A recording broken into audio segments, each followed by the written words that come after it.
First ಕನ್ನಡಕ್ಕೆ ಸ್ವಾಗತ. ನಾನು ಉಮರ್ ಫಾರೂಕ್.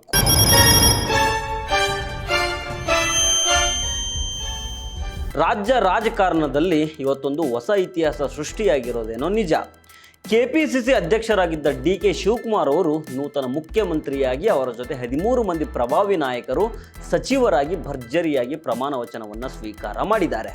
ಈ ಮಹಾ ಸಂಭ್ರಮದ ಬೆನ್ನಲ್ಲೇ ಕರ್ನಾಟಕ ಕಾಂಗ್ರೆಸ್ನ ಅತಿ ದೊಡ್ಡ ವೋಟ್ ಬ್ಯಾಂಕ್ ಆಗಿರುವ ಮುಸ್ಲಿಂ ಸಮುದಾಯದ ಸ್ವಾಭಿಮಾನಕ್ಕೆ ಮತ್ತೊಮ್ಮೆ ಭಾರಿ ಪೆಟ್ಟು ಬಿದ್ದಿದೆ. ದಾವಣಗೆರೆ ಒಂದು ಕುಟುಂಬದ ಅಟಕ್ಕಾಗಿ ಜುಜ್ಬಿ ಒಂದು ಆಡಿಯೋ ವಿವಾದವನ್ನು ಮುಂದಿಟ್ಕೊಂಡು ಇಡೀ ಕರ್ನಾಟಕದ ಮುಸ್ಲಿಂ ಸಮುದಾಯದ ಧ್ವನಿಯಾಗಿದ್ದ ಪ್ರಭಾವಿ ನಾಯಕ BZ ಜಮೀರ್ ಅಹಮದ್ ಖಾನ್ ಅವರನ್ನೇ ಕಾಂಗ್ರೆಸ್ ಪಕ್ಷ ಇವತ್ತು ಬಲಿ ಕೊಟ್ಬಿಟ್ಟಿದೆಯಾ? ಮೊದಲ ಹಂತದ ಸಂಪುಟದಿಂದ ಜಮೀರ್ ಅವರನ್ನು ಹೊರಗಿಟ್ಟು ಇಡೀ ಸಮುದಾಯಕ್ಕೆ ಅಪಮಾನ ಮಾಡಲಾಗಿದೆಯಾ? ಅಷ್ಟಕ್ಕೂ ಆ ವೈರಲ್ ಆಡಿಯೋದಲ್ಲೇನಿದೆ, ಇದರ ಹಿಂದೆ ನಡೆದ ಭೀಕರ ರಾಜಕೀಯ ಷಡ್ಯಂತ್ರವಾದರೂ ಏನು? ಕಂಪ್ಲೀಟ್ ಡೀಟೇಲ್ಸ್ ಈ ವಿಡಿಯೋದಲ್ಲಿದೆ. ಮಿಸ್ ಮಾಡದೆ ಕೊನೆ ತನಕ ನೋಡಿ. ಅದಕ್ಕೂ ಮೊದಲು ನೀವಿನ್ನೂ ನಮ್ಮ ಚಾನಲನ್ನು ಸಬ್ಸ್ಕ್ರೈಬ್ ಮಾಡಿಲ್ಲ ಅಂದರೆ ದಯವಿಟ್ಟು ಸಬ್ಸ್ಕ್ರೈಬ್ ಮಾಡಿಕೊಳ್ಳಿ.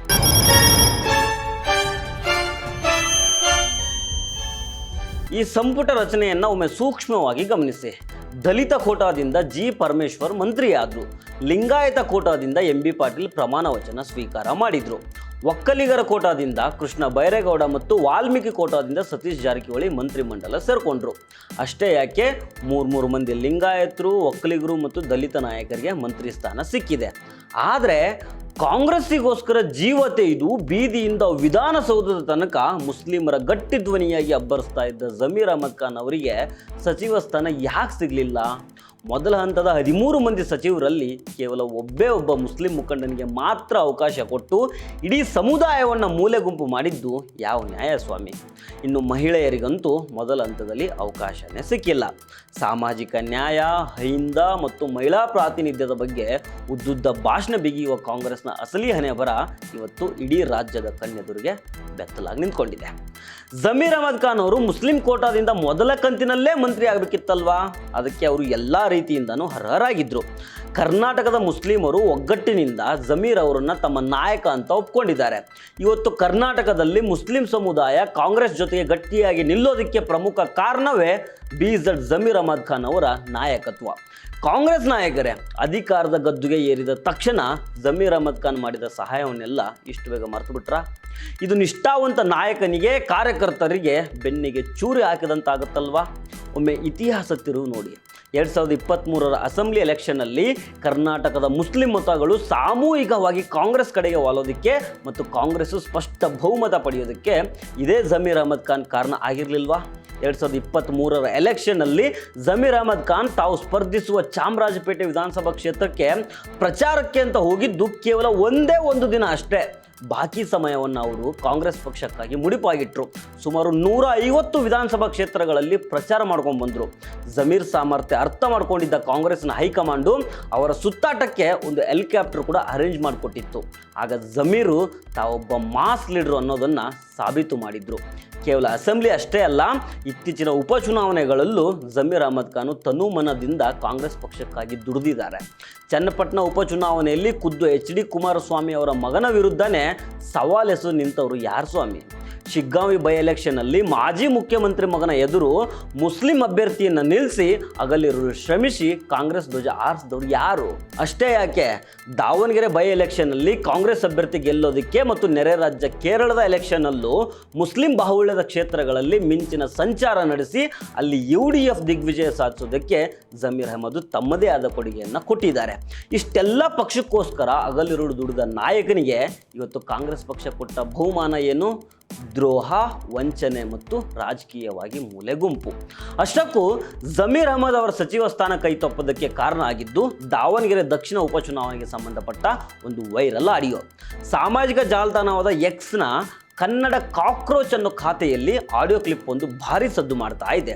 ಏಪ್ರಿಲ್ 9ನೇ ತಾರೀಕು ಮತದಾನದ ದಿನದಂದು ಜಮೀರ್ ಅಹಮದ್ ಖಾನ್ ಅವರು ದಾವಣಗೆರೆ ಕಾಂಗ್ರೆಸ್ನ ಮುಖಂಡ, ತಮ್ಮ ಪರಮಾಪ್ತ ಹಾಗೂ KMDC ಡೈರೆಕ್ಟರ್ ಆಗಿರೋ ಸಿರಾಜ್ ಅನ್ನುವವರ ಜೊತೆ ಉರ್ದು ಭಾಷೆಯಲ್ಲಿ ಮಾತನಾಡಿದ್ದಾರೆ ಅನ್ನಲಾದ ಆಡಿಯೋ ಅದು.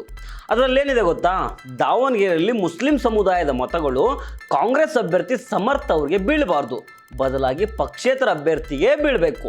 ಹೆಚ್ಚಿನ ಸಂಖ್ಯೆಯಲ್ಲಿ ಪಕ್ಷೇತರರಿಗೆ ಮತ ಹಾಕಿಸಿ ಬಲವಂತವಾಗಿ ಮುಸ್ಲಿಮರನ್ನು ಮನೆಯಿಂದ ಹೊರಗಡೆ ಕರ್ಕೊಂಡ್ಬಂದು ಕಾಂಗ್ರೆಸ್ಗೆ ವೋಟ್ ಹಾಕಿಸ್ಬೇಡಿ ಅಂತ ಜಮೀರ್ ಅಹಮದ್ ಖಾನ್ ತಮ್ಮ ಆಪ್ತನಿಗೆ ಸೂಚಿಸ್ತಾ ಇರೋದು ಆಡಿಯೋದಲ್ಲಿದೆ ಅಂತ ಆರೋಪ ಮಾಡಲಾಗ್ತಾ ಇದೆ. साहब यहाँ नीचे के बूथा गया था नगर के, वहाँ पूरे 10 बूथा एक जगह 8 बूथा है, वो पूरा ऑलमोस्ट कुकर चल रहा था। जबरदस्त सुनो यहाँ सिराजा साहब, जबरदस्ती किसी घर से बुलाने का नहीं बुला रहे नहीं साहब, नहीं सुनो यहाँ वो हुआ तो हमने फायदा हूँ साहब हकीकत अब ना आ जाको बाहर आ जाको नहीं आ रहे साहब, नहीं सुनो मैं बोल कंप्लीट करनी थी मुझे साहब बोलो। अब अब यहाँ परसेंटेज नहीं है हमारा, हूँ सर, जबरदस्ती घर को बाहर बुलाने का। हूँ सर, अब उन्होंने आई क्या होता भूता में गए तो वो कांग्रेस को दाल का आदत क्या करती भरोसा नहीं हमना आई सलंग बोल को इंडिपेंडेंट को भी एसडीपी दिलाओ। हूँ सर, नहीं है तो भी अच्छा है करूँ समय हूँ सर, वही साथ कर रहे हैं, वही साथ जबरदस्ती बुलाने का नहीं है। वो सादिक पहलवान का वार्ड कौन दिख रही वो सादिक पहलवान का वार्ड में हमारे वो आरोप कर को एक छोकरा है, वहाँ जरा माइनस होना चाहिए वो। हाँ करते हैं छोड़ो साहब, उसका क्या भी चलने दे रहे नहीं। ಅಂದ ಹಾಗೆ ದಾವಣಗೆರೆ ಬೈ ಎಲೆಕ್ಷನ್ ವೇಳೆ ತಮ್ಮ ಆಪ್ತ ಅಬ್ದುಲ್ ಜಬ್ಬಾರ್ಗೆ ಟಿಕೆಟ್ ಕೊಡಿಸೋದಕ್ಕೆ ಜಮೀರ್ ಅಹಮದ್ ಖಾನ್ ಭಾರಿ ಕಸರತ್ತನ್ನು ನಡೆಸಿದ್ರು. ಆದರೆ ಹೈಕಮಾಂಡು ಶಾಮನೂರು ಶಿವಶಂಕರಪ್ಪನವರ ಮೊಮ್ಮಗ ಸಮರ್ಥ ಶಾಮನೂರ್ಗೆ ಟಿಕೆಟ್ ಅನ್ನು ಕೊಟ್ಟಿತ್ತು. ಇದರಿಂದ ಸಿಟ್ಟಾಗಿದ್ದ ಜಮೀರ್ ಅಹಮದ್ ಖಾನ್ ಪ್ರಚಾರದಿಂದ ದೂರ ಉಳ್ಕೊಂಡಿತ್ತು ಅಂತ ಹೇಳಲಾಗುತ್ತೆ. ಈಗ ಇದೇ ಆಡಿಯೋ ಜಮೀರ್ ಅಹಮದ್ ಪಾಲಿಗೆ ದೊಡ್ಡ ಕುತ್ತನ್ನು ತಂದಿಟ್ಟಿದೆ. ಈಗ ಇಲ್ಲಿ ನಾವು ಕೆಲವು ರಾಜಕೀಯ ಲಿಂಕ್ಗಳನ್ನು ಕನೆಕ್ಟ್ ಮಾಡ್ತಾ ಹೋಗಬೇಕು. ಜಮೀರ್ ಅಹಮದ್ ಖಾನ್ ಅವರ ಆಪ್ತರು ಹೇಳಿರೋ ಪ್ರಕಾರ ಈ ಆಡಿಯೋ ಸಂಪೂರ್ಣ ನಕಲಿ. ಇದು ಜಮೀರ್ ಅಹಮದ್ ಖಾನ್ ಧ್ವನಿಯನ್ನು ದುರುಪಯೋಗ ಪಡಿಸ್ಕೊಳ್ಳೋದಕ್ಕೆ AI ತಂತ್ರಜ್ಞಾನವನ್ನು ಬಳಸಿ ಸೃಷ್ಟಿಸಿರೋ ಡೀಪ್ ಫೇಕ್ ಆಡಿಯೋ ಇದು ಅಂತ ಸೈಬರ್ ಕ್ರೈಮ್ಗೆ ಕಂಪ್ಲೇಂಟನ್ನು ಕೊಟ್ಟಿದ್ದಾರೆ. ಆದರೆ ಅದರ ಸತ್ಯಾಸತ್ಯತೆ ತನಿಖೆ ಆಗುವ ಮೊದಲೇ ಜಮೀರ್ ಅಹಮದ್ ಖಾನ್ ಮೇಲೆ ಕತ್ತಿ ಮಸೀಲಾಗಿದೆ. ಇದನ್ನು ಸೂಕ್ಷ್ಮವಾಗಿ ಗಮನಿಸಿ. ಈ ಆಡಿಯೋ ಲೀಕ್ ಆಗಿರೋದು ಅತ್ಯಂತ ಪ್ರೀ ಪ್ಲ್ಯಾನ್ಡ್ ಆಗಿ ಕಾಣಿಸ್ತಾ ಇದೆ. ಯಾಕಂದರೆ ಎಕ್ಸ್ನಲ್ಲಿ ಅಂದರೆ ಟ್ವಿಟ್ಟರ್ನಲ್ಲಿ ಕಳೆದ ಸೋಮವಾರ ಬೆಳ್ಳಂಬೆಳಗ್ಗೆ ನಸುಕಿನ ಜಾವ ಒಂದು 3-4 ಗಂಟೆ ಸುಮಾರಿಗೆ ಹೊಸ ಅಕೌಂಟು ಕ್ರಿಯೇಟ್ ಮಾಡಿ ಉರ್ದು ಆಡಿಯೋ ಕೆಳಗೆ ಕನ್ನಡ ಮತ್ತು ಇಂಗ್ಲೀಷ್ನಲ್ಲಿ ಸಬ್ ಟೈಟಲ್ಸ್ಗಳನ್ನು ಹಾಕಿ ಪೋಸ್ಟ್ ಮಾಡಲಾಗಿದೆ. ಅಷ್ಟೇ ಅಲ್ಲ, ದಾವಣಗೆರೆ ಚುನಾವಣೆ ಮುಗಿದ ಮರುದಿನಾನೇ ರಿಜ್ವಾನ್ ಅರ್ಷದ್ ಮತ್ತು ಸಲೀಂ ಅಹಮದ್ ಇಬ್ಬರು ಪ್ರೆಸ್ ಮೀಟ್ ಮಾಡಿ ನಮ್ಮವರೇ ನಮಗೆ ಮೋಸ ಮಾಡಿದ್ದಾರೆ ಅಂತ ಆರೋಪ ಮಾಡಿದರು. ಅಂದರೆ ಈ ಆಡಿಯೋ ಮೊದಲೇ ಲೀಕ್ ಆಗಿತ್ತು ಅನ್ನೋ ಅನುಮಾನ ಮೂಡುತ್ತೆ. ಇನ್ನೊಂದು ಇಂಪಾರ್ಟೆಂಟ್ ಇನ್ಸಿಡೆಂಟ್ ನೋಡಿ. ಏಪ್ರಿಲ್ 28ನೇ ತಾರೀಕು ಮತದಾನ ಮುಗಿದ್ದು ರಿಸಲ್ಟ್ ಬರೋದಕ್ಕಿಂತ ಮುಂಚೆ ಅವತ್ತಿನ CM ಸಿದ್ದರಾಮಯ್ಯ ಅವರು ಇದ್ದಕ್ಕಿದ್ದಂತೆ ಗುಪ್ತಚರ ವಿಭಾಗದ ADGP ಆಗಿದ್ದ S ರವಿ ಅವರನ್ನು ಟ್ರಾನ್ಸ್ಫರ್ ಮಾಡಿ ಆ ಜಾಗಕ್ಕೆ ಲಾಬುರಾಮ್ ಅವರನ್ನು ತಂದು ಕೂರಿಸಿದ್ರು. ಹಾಗಾದರೆ ಈ ಆಡಿಯೋ ವಿಚಾರ ಮೊದಲೇ ಗುಪ್ತಚರ ಇಲಾಖೆಗೆ ಗೊತ್ತಿತ್ತಾ? ಅದಕ್ಕೋಸ್ಕರನೇ ಈ ವರ್ಗಾವಣೆ ನಡೀತಾ? ಗೊತ್ತಿಲ್ಲ, ನಾನಂತೂ ಇದನ್ನು ಕನ್ಫರ್ಮ್ ಆಗಿ ಹೇಳೋದಿಲ್ಲ. ಆದರೆ ಇದಾದ ಬೆನ್ನಲ್ಲೇ ಜಮೀರ್ ಅಹಮದ್ ಖಾನ್ ಆಪ್ತ ಬಳಗದ ತಲೆದಂಡ ಶುರುವಾಯಿತು. MLC ಅಬ್ದುಲ್ ಜಬ್ಬಾರ್ ಅವರನ್ನು KPCC ಪ್ರೆಸಿಡೆಂಟು DK ಶಿವಕುಮಾರ್ ಪಕ್ಷದಿಂದ ಉಚ್ಚಾಟನೆ ಮಾಡಿದರೆ, CMಗೆ ಪೊಲಿಟಿಕಲ್ ಸೆಕ್ರೆಟರಿ ಆಗಿದ್ದ ನಾಸಿರ್ ಅಹಮದ್ ಅವರನ್ನು ಸಿದ್ದರಾಮಯ್ಯನವರ ಹುದ್ದೆಯಿಂದ ಕಿತ್ತಾಕಿದ್ರು. ಹೀಗೆ ಜಮೀರ್ ಸುತ್ತ ವ್ಯವಸ್ಥಿತವಾಗಿ ಪದ್ಮವ್ಯೂಹವನ್ನು ರಚಿಸಲಾಯಿತು. ಇಲ್ಲಿ ಮತ್ತೊಂದು ದೊಡ್ಡ ಆಶ್ಚರ್ಯ ಏನಂದರೆ, CM DK ಶಿವಕುಮಾರ್ ಅವರು ಜಮೀರ್ ಅಹಮದ್ ಖಾನ್ ವಿರುದ್ಧ ರಾಜಕೀಯ ಅಗೆತನ ಸಾಧಿಸ್ತಾ ಇದ್ದಾರೆ ಅಂತಾನೆ ಅಂದ್ಕೊಳ್ಳೋಣ. ಆದರೆ ತಮ್ಮ ನಂಬಿಕಸ್ಥ ಭಂಟ ಎಂದು ಕರೆಸ್ಕೊಳ್ತಾ ಇದ್ದ ಮಾಜಿ CM ಸಿದ್ದರಾಮಯ್ಯನವರು ಕೂಡ ಜಮೀರ್ ಅಹಮದ್ ಖಾನ್ ಕೈ ಬಿಟ್ರ ಅನ್ನೋ ಅನುಮಾನ ಕಾಡ್ತಾ ಇದೆ. ಸಿದ್ದರಾಮಯ್ಯನವರು ತಮ್ಮ ಮಗ ಯತೀಂದ್ರಗೆ ಸಚಿವ ಸ್ಥಾನವನ್ನು ಕೊಡಿಸಿದ್ರು. ತಮ್ಮ ಆಪ್ತ ತಮ್ಮದೇ ಸಮುದಾಯದ ಭೈರತಿ ಸುರೇಶ್ಗೆ ಸಚಿವ ಸ್ಥಾನವನ್ನು ಕೊಡಿಸಿದ್ರು. ಆದರೆ ಕಷ್ಟದ ಸಮಯದಲ್ಲಿ ನೆರಳಿನಂತೆ ನಿಂತ ಜಮೀರ್ ಅಹಮದ್ ಖಾನ್ ರಕ್ಷಣೆಗೆ ಸಿದ್ದರಾಮಯ್ಯ ಯಾಕೆ ಬರಲಿಲ್ಲ? ನನಗೆ ಸಿಕ್ಕಿರೋ ಮಾಹಿತಿ ಪ್ರಕಾರ, ಇಲ್ಲಿ ಹೆಸರು ಹೇಳೋದಕ್ಕೆ ಹೋಗೋದಿಲ್ಲ ನಾನು, ಆದರೆ ಜಮೀರ್ ಅಹಮದ್ ಖಾನ್ ಯಾರನ್ನು ನಂಬಿದ್ರೋ, ಯಾರ ಹಿಂದೆ ಓಡಾಡ್ಕೊಂಡಿದ್ರೋ ಅವರೇ ದ್ರೋಹ ಮಾಡಿದ್ದಾರೆ. ಮೊನ್ನೆ DK ಸುರೇಶು ಜಮೀರ್ ಅಹಮದ್ ಖಾನ್ ಅವರನ್ನು ಮೀಟ್ ಮಾಡಿದ್ರಲ್ಲ, ಆವಾಗ ಇದೇ ಮಾತನ್ನು ಹೇಳಿದ್ದಾರೆ. ಜಮೀರ್ ಅಹಮದ್ ಖಾನ್ ಅವರನ್ನು ಕ್ಯಾಬಿನೆಟ್ಗೆ ತೆಗೆದುಕೊಳ್ಬೇಕು ಅಂತ DK ಶಿವಕುಮಾರ್ಗೂ ಇಂಟ್ರೆಸ್ಟ್ ಇತ್ತು. ಆದರೆ ಜಮೀರ್ ಖಾನ್ ನಂಬಿದವರೇ ಅಡ್ಡಗಲ್ ಹಾಕಿದ್ದಕ್ಕೆ ಅದು ಸಾಧ್ಯ ಆಗಿಲ್ಲ. 2ನೇ ಸುತ್ತಿನಲ್ಲಿ ಜಮೀರ್ ಅಹಮದ್ ಖಾನ್ ಮಿನಿಸ್ಟರ್ ಆಗೋ ಸಾಧ್ಯತೆಗಳು ಕೂಡ ಇದೆ. ಈ ವಿಚಾರವಾಗಿ ಕಾಂಗ್ರೆಸ್ ಹೈಕಮಾಂಡ್ಗೆ ಮುಸ್ಲಿಂ ಸಮುದಾಯದ ಅತ್ಯುನ್ನತ ನಾಯಕರೊಬ್ಬರು ಅಂದರೆ ಧರ್ಮಗುರುಗಳು ಒಬ್ಬರು ಮಾತಾಡಿದ್ದಾರೆ. ಆದರೆ ಇಲ್ಲಿ ನಾವು ಪ್ರಶ್ನಿಸಲೇಬೇಕಾದ ಒಂದಿಷ್ಟು ವಿಚಾರಗಳಿದ್ದಾವೆ. ಈಗ ಜಮೀರ್ ಅಹಮದ್ ಖಾನ್ ಮೇಲೆ ಇರೋದು ಪಕ್ಷದ್ರೋಹದ ಆರೋಪ. ಈ ಮೊದಲು ಇದೇ ಬೈರತಿ ಸುರೇಶ್ ಪರಿಷತ್ ಚುನಾವಣೆ ವೇಳೆ ಕಾಂಗ್ರೆಸ್ ವಿರುದ್ಧ ಬಂಡಾಯ ಎದ್ದು ಅಧಿಕೃತ ಅಭ್ಯರ್ಥಿಯನ್ನೇ ಸೋಲಿಸಿದ್ರು. ಆಗ ಸಿದ್ದರಾಮಯ್ಯ ಅವರ ಬೆಂಬಲಕ್ಕೆ ನಿಂತಾಗ ಅದು ಪಕ್ಷದ್ರೋಹ ಅನಿಸ್ಲಿಲ್ವಾ? ಆದರೆ ದಾವಣಗೆರೆ ಧನಿಗಳ ದುರಹಂಕಾರದ ವಿರುದ್ಧ ಜಮೀರ್ ಅಹಮದ್ ಖಾನ್ ಮುಸ್ಲಿಂ ಪ್ರಾತಿನಿಧ್ಯಕ್ಕಾಗಿ ಸ್ವಾಭಿಮಾನ ತೋರಿಸಿದ್ರೆ ಅದನ್ನು ಮಾತ್ರ ಈ ಕಾಂಗ್ರೆಸ್ಸಿಗರು ಪಕ್ಷ ವಿರೋಧಿ ಚಟುವಟಿಕೆ ಅಂತ ಕರೀತಾರೆ. ಅಷ್ಟೇ ಅಲ್ಲ, ಶಾಮನೂರು ಶಿವಶಂಕರಪ್ಪನವರು ಬಹಿರಂಗವಾಗಿಯೇ ಶಿವಮೊಗ್ಗದ ಲೋಕಸಭಾ ಅಭ್ಯರ್ಥಿಯಾಗಿದ್ದ ಯಡಿಯೂರಪ್ಪನವರ ಮಗನ ಪರವಾಗಿ ಮತಗಳನ್ನು ಕೇಳಿದ್ರು. ಇತಿಹಾಸ ಇಷ್ಟೇ ಅಲ್ಲ, 1994ರಲ್ಲಿ ಇದೇ DK ಶಿವಕುಮಾರ್ ಅವರು ಕಾಂಗ್ರೆಸ್ನ ಅಧಿಕೃತ ಅಭ್ಯರ್ಥಿಯ ವಿರುದ್ಧ ಬಂಡಾಯ ಎದ್ದು ಸೋಲಿಸಿದ್ರು. ಸಿದ್ದರಾಮಯ್ಯ ಮತ್ತು ಬೈರತಿ ಸುರೇಶ್ ಜೋಡಿ ಕೂಡ ಪರಿಷತ್ ಚುನಾವಣೆಯಲ್ಲಿ ಮತ್ತು ಹೆಬ್ಬಾಳ ಚುನಾವಣೆಯಲ್ಲಿ ಕಾಂಗ್ರೆಸ್ ಅಭ್ಯರ್ಥಿಯ ಪತನಕ್ಕೆ ಕಾರಣರಾಗಿದ್ದರು. ಅವರೆಲ್ಲರಿಗೂ ಇವತ್ತು ಮುಖ್ಯಮಂತ್ರಿ ಸಚಿವ ಸ್ಥಾನದ ರಕ್ಷಾ ಕವಚ ಸಿಗುವಾಗ ಜಮೀರ್ ಅಹಮದ್ ಖಾನ್ ಸ್ವಾಭಿಮಾನದ ಧ್ವನಿ ಎತ್ತಿದ್ದನ್ನೇ ಮಹಾ ಅಪರಾಧ ಅಂತ ಬಿಂಬಿಸಲಾಗ್ತಾ ಇದೆ. ಇದು ಕಾಂಗ್ರೆಸ್ ಪಕ್ಷದ ಉದ್ದಟತನದ ತಾರತಮ್ಯ ನೀತಿಯನ್ನು ಎತ್ತಿ ತೋರಿಸ್ತಾ ಇದೆ. ಮುಖ್ಯಮಂತ್ರಿ DK ಶಿವಕುಮಾರ್ ನೇತೃತ್ವದ ನೂತನ ಸರ್ಕಾರದಲ್ಲಿ ಕೇವಲ ಜಮೀರ್ ಅವರದ್ದಷ್ಟೇ ಅಲ್ಲ, ಸೃಷ್ಟಿಯಾಗಿದ್ದ ಖಾತೆ ಹಂಚಿಕೆ ಬಿಕ್ಕಟ್ಟು ಕೂಡ ದಿನಕ್ಕೊಂದು ರೋಚಕ ತಿರುವನ್ನು ಪಡ್ಕೊಳ್ತಾ ಇದೆ. ಹಿರಿಯ ನಾಯಕ ರಾಮಲಿಂಗಾರೆಡ್ಡಿ ಅವರ ರಾಜೀನಾಮೆಯಿಂದ ಆರಂಭ ಆದ ಭಿನ್ನ ಮತದ ಜ್ವಾಲೆಯನ್ನು ತಣಿಸೋದಕ್ಕೆ ತೀವ್ರ ಕಸರತ್ತನ್ನು ನಡೆಸಲಾಗ್ತಾ ಇದೆ.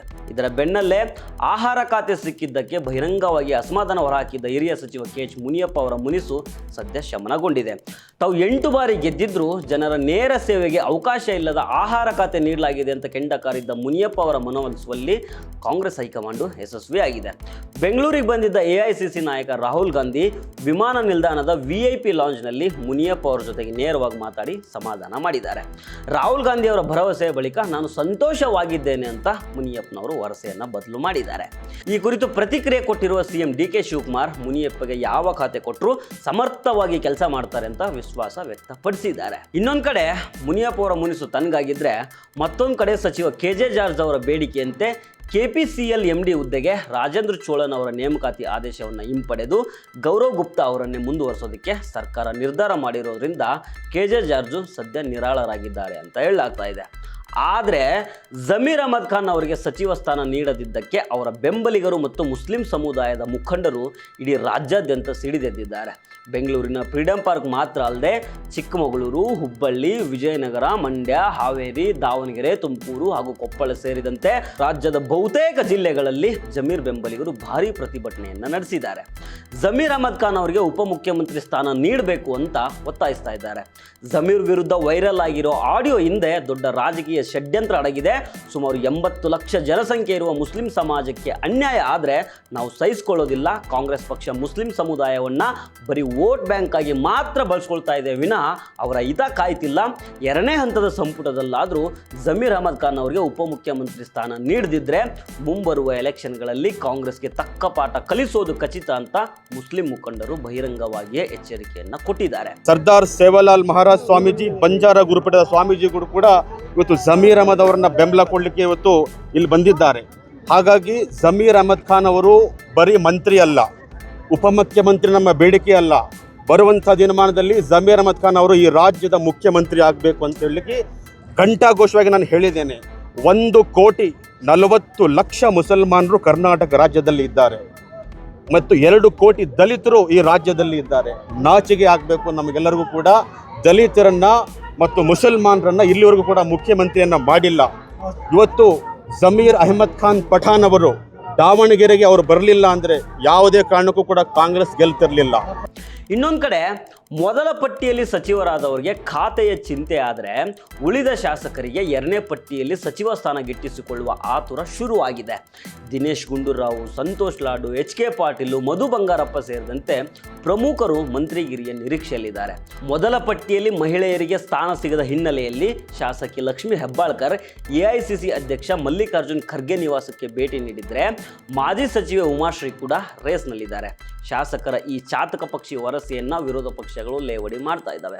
ವಾಸ್ತವದಲ್ಲಿ ಜಮೀರ್ ಅಹಮದ್ ಖಾನ್ DCM ಆಗೋದು ಪಕ್ಕಾ ಆಗಿತ್ತು ಅನ್ನೋ ಮಾಹಿತಿ ಇತ್ತು. ಆದರೆ ಈ ಆಡಿಯೋ ಪಿತೂರಿಯಿಂದ ಅವರ ಸ್ಥಾನ ಕೈ ತಪ್ಪಿದೆ. ಇದರಿಂದ ಇಡೀ ಮುಸ್ಲಿಂ ಸಮುದಾಯದಲ್ಲಿ ಭಾರಿ ದೊಡ್ಡ ಆತಂಕ ಮತ್ತು ಅಸಮಾಧಾನ ಸೃಷ್ಟಿಯಾಗಿದೆ. ಮುಸ್ಲಿಮರು ಸ್ವಾಭಿಮಾನ ತೋರಿಸಿದ್ರೆ ನಿಮ್ಮನ್ನು ರಾಜಕೀಯವಾಗಿ ಮಟ್ಟ ಹಾಕ್ತೇವೆ ಅನ್ನೋ ಸಂದೇಶವನ್ನು ಕಾಂಗ್ರೆಸ್ ನೀಡೋದಕ್ಕೆ ಹೊರಟಿದ್ರೆ ಅದು ಕಾಂಗ್ರೆಸ್ನ ಆತ್ಮಹತ್ಯೆ ನಿರ್ಧಾರ ಆಗೋದ್ರಲ್ಲಿ ಯಾವುದೇ ಅನುಮಾನ ಇಲ್ಲ. ಉತ್ತರ ಭಾರತದಲ್ಲಿ ಮುಸ್ಲಿಮರನ್ನ ಕೇವಲ ವೋಟ್ ಬ್ಯಾಂಕ್ ಆಗಿ ಬಳಸಿ ಮೂಲೆ ಗುಂಪು ಮಾಡಿದಾಗ ಕಾಂಗ್ರೆಸ್ಗೆ ಆಗಿರೋ ಗತಿ ಏನು ಅನ್ನೋದು ಇತಿಹಾಸ ಪುಟದಲ್ಲಿ ದಾಖಲಾಗಿದೆ. ಅದೇ ತಪ್ಪನ್ನು ಈಗ ಕರ್ನಾಟಕದಲ್ಲಿ ಮುಂದುವರಿಸಿದ್ರೆ ಕಾಂಗ್ರೆಸ್ ಪಕ್ಷ ತನ್ನ ಕೈಯಾರೆ ತಾನೇ ತನ್ನ ಗುಂಡಿಯನ್ನು ತೋಡ್ಕೊಂಡಂಗಾಗುತ್ತೆ. ಜಮೀರ್ ಅಹಮದ್ ಖಾನ್ ಅವರ ಸದ್ಯದ ಮೌನ ಬಿರುಗಾಳಿಯ ಮುನ್ಸೂಚನೆ ಇರಬಹುದು. ಅವರು ದೇವೇಗೌಡರ ಗರಡಿಯಲ್ಲಿ ಪಳಗಿ ಸಿದ್ದರಾಮಯ್ಯನವರ ಜೊತೆ ರಾಜಕೀಯ ಕಲಿತವರು. ಈ ಅಸಮಾಧಾನದ ಕಿಡಿ ಮುಂದಿನ 2028ರ ಅಸೆಂಬ್ಲಿ ಚುನಾವಣೆಯವರೆಗೆ ಕಾಯಬೇಕಾಗಿಲ್ಲ. ಮುಂಬರುವ ಸ್ಥಳೀಯ ಸಂಸ್ಥೆಗಳ ಚುನಾವಣೆಯಲ್ಲೇ ಕಾಂಗ್ರೆಸ್ಗೆ ಭಾರಿ ಪೆಟ್ಟು ನೀಡಬಹುದು. GB ಎಲೆಕ್ಷನ್ ಕೂಡ ಇದೆ. ಕಾಂಗ್ರೆಸ್ ಹೈಕಮಾಂಡು ಇನ್ನಾದರೂ ಎಚ್ಚೆತ್ಕೊಳ್ಬೇಕು.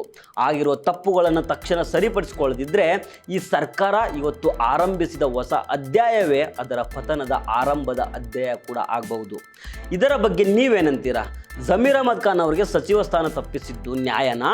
ನಿಮ್ಮ ಅನಿಸಿಕೆಯನ್ನು ಕಮೆಂಟ್ ಮಾಡಿ. ಇಂತಹದೇ ರಾಜಕೀಯ ಸುದ್ದಿಗಳಿಗಾಗಿ ಮತ್ತು ವಿಶ್ಲೇಷಣೆಗಳಿಗಾಗಿ ನಮ್ಮ ಚಾನಲ್ಗೆ ಸಬ್ಸ್ಕ್ರೈಬ್ ಮಾಡೋದನ್ನು ಮರಿಬೇಡಿ. ನಮಸ್ಕಾರ.